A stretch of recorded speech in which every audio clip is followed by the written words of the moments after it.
안녕하세요. 오늘의 로엔피입니다.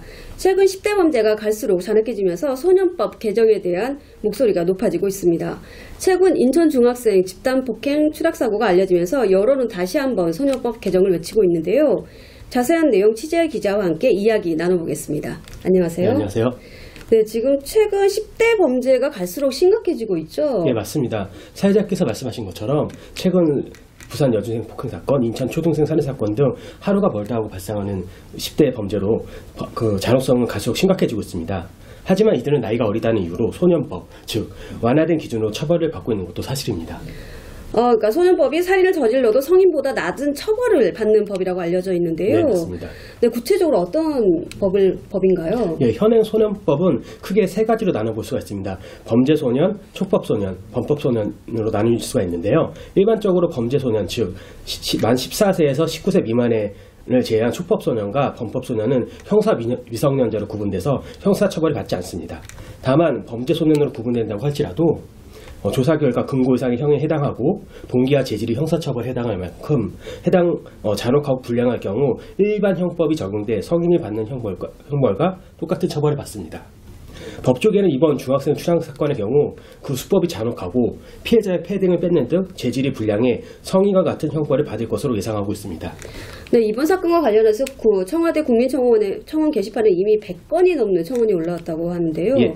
이런 청원 내용을 살펴보면 해당 가해 청소년들에게 엄벌을 내려달라 이렇게 하고 있습니다.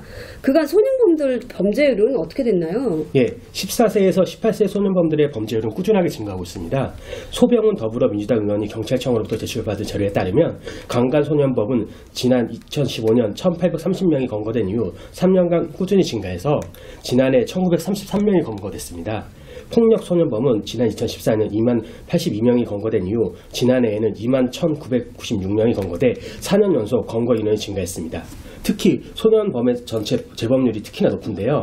35.2%에 달했습니다. 이는 소년범 3명 중 1명은 다시 범죄를 저지른다는 것입니다. 네, 말씀하신 수치를 보면 소년법 개정에 대한 여론을 충분히 이해할 수 있습니다. 근데 이를 반대하는 입장도 있었다면서요? 네, 맞습니다. 일부에서는 처벌만이 능사가 아니다라는 입장입니다. 소년법은 잘 만들어진 법이고 교화제도 등의 재범률을 낮추는 등 사회제도 정비가 먼저라고 주장하고 있습니다. 네, 그렇다면 정부 입장은 어떻게 되나요? 네, 지난 16일 청와대 청원에 대한 답변을 보면 정부 입장을 알 수가 있는데요.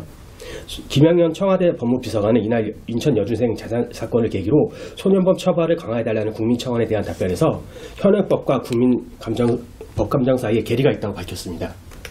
그리고 또 김 비서관은 사회가 변화하는 가운데 1954년에 만들어진 14세 나는 형사 미성년자 기준이 그대로 적용되는 것은 조정할 필요가 있다고 밝혔는데요.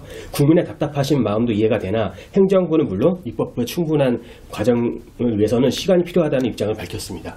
네, 어찌됐건 지금 소년법에 대한 개정이 필요하다는 여론이 매우 높아지고 있고, 네. 청와대도 급진적인 건 아니지만 변화가 필요하다는 데는 동감하고 있는 것으로 네, 보입니다. 맞습니다. 관련 사건 앞으로도 계속 취재해 주시기 바랍니다. 예.